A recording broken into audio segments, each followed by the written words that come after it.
Big pass நிகழ்ச்சி வரலாற்றில் முதன்முறையாக ஒரு பெண் போட்டியாளர் ரெட் கார்டு பெற்றது இந்த சீசனில் தான் நடந்திருக்கிறது.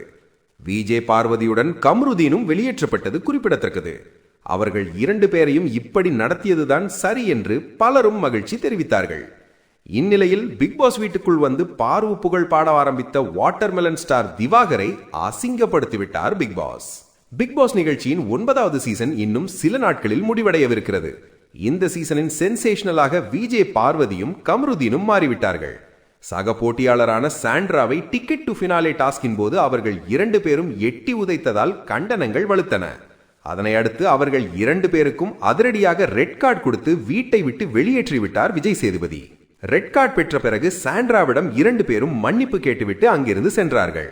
இந்த ரெட் கார்டை பெற்றுவிட்டதால் 90 நாட்கள் வீட்டுக்குள் இருந்ததற்கான சம்பளம், வழி அனுப்புதல் வீடியோ, டாஸ்குகளில் பங்கேற்று வெற்றி பெற்றதற்கான பலன்கள் என எதுவும் பார்வுக்கும் கம்ருதீனுக்கும் கிடையாது என்பது குறிப்பிடத்தக்கது.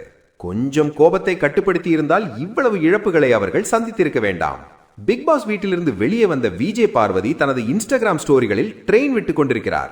அதாவது அவருக்கு ஆதரவாக சோசியல் மீடியாக்களில் வந்த போஸ்டுகள் ஒன்று விடாமல் ஸ்டோரியாக வைத்து வருகிறார். அதற்கும் பலர் நெகட்டிவான கமெண்ட்ஸ்களையே பறக்க விடுகிறார்கள். கம்ருதீனை பொறுத்தவரை சைலண்டாக இருக்கிறார். இந்த தாக்கத்திலிருந்து வெளியே வருவதற்கு கண்டிப்பாக சில நாட்கள் ஆகலாம். அசிங்கப்படுத்திய பிக் பாஸ். இன்னும் சில நாட்களில் நிகழ்ச்சி முடிவடையவிருப்பதால் இந்த சீசனில் கலந்து கொண்டவர்கள் வீட்டுக்குள் வந்து போட்டியாளர்களிடம் உரையாடுகிறார்கள். அப்படி வாட்டர்மெலன் ஸ்டார் திவாகர், பிரவீன் காந்தி உள்ளிட்டோர் வந்தார். உள்ளே வந்த திவாகர் பார்வு புகழை பாடுவதற்கு வாய் எடுத்தார்.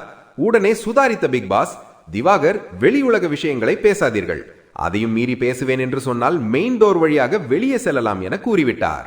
அதற்கு வழக்கம் போல் வாட்டர்மெலன் தனது சாரியை தெரிவித்தார். முன்னதாக திவாகரை பொறுத்தவரை ஆரம்பத்திலிருந்தே விஜே பார்வதிக்கு ஆதரவான நிலைப்பாட்டினையே எடுத்து வருகிறார். தங்கை என்று உருகிய அவர் ஒரே ஊர் என்பதாலும் பாசம் காட்டினார். பாரு ரெட் கார்டு வாங்கியது குறித்தும் செய்தியாளர்களிடம் பேசுகையில் விஜே பார்வதியை முதுகில் குத்திவிட்டார்கள் என கூறியிருந்தது குறிப்பிடத்தக்கது.